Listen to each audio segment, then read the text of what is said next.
شام ہوتے ہی جنگل میں گیدڑوں نے زور زور سے چیخنا چلانا شروع کر دیا۔ ان کی فلک شگاف آوازیں ہر طرف سنائی دے رہی تھی۔ یہ آوازیں بادشاہ تک پہنچی تو اس کا کلیجہ ڈھل کر رہ گیا۔ اس نے فوراً وزیر کو بلوایا اور پوچھا کہ یہ جنگل میں گیدڑ کیوں چیخ رہے ہیں؟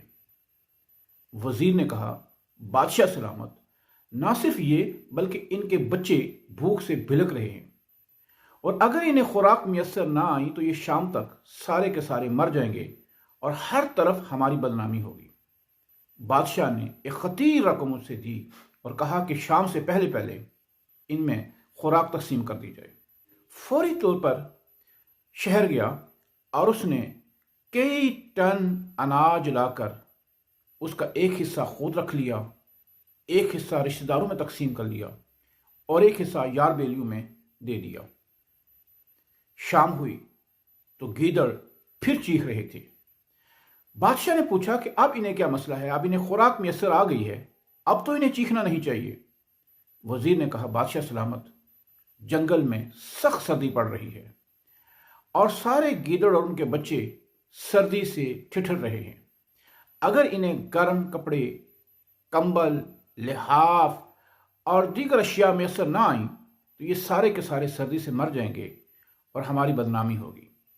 بادشاہ نے اسے اور رقم دی اور فوری طور پر بھیجا کہ شام سے پہلے پہلے انہیں کمبل، کپڑے، لحاف اور دیگر گرم اشیاء تقسیم کر دی جائیں۔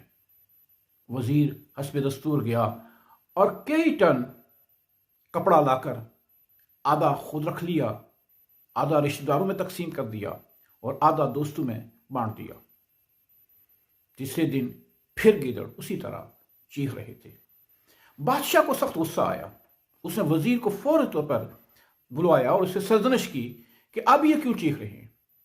وزیر نے کورنش بجا لاتے ہوئے فرمایا کہ بادشاہ سلامت، یہ چیخ نہیں رہے ہیں بلکہ آپ نے انہیں خوراک، کمبل، کپڑے، غذا، سب چیزیں ان کو میسر کر دی ہیں۔ ان تمام چیزوں کا مندی کا آپ یہ شکریہ ادا کر رہے ہیں، اور جب تک یہ زندہ رہیں گے یہ آپ کا یہ احسان یاد رکھیں گے اور ہمیشہ آپ کا اسی طرح وہ یہ شکریہ ادا کرتے رہیں گے۔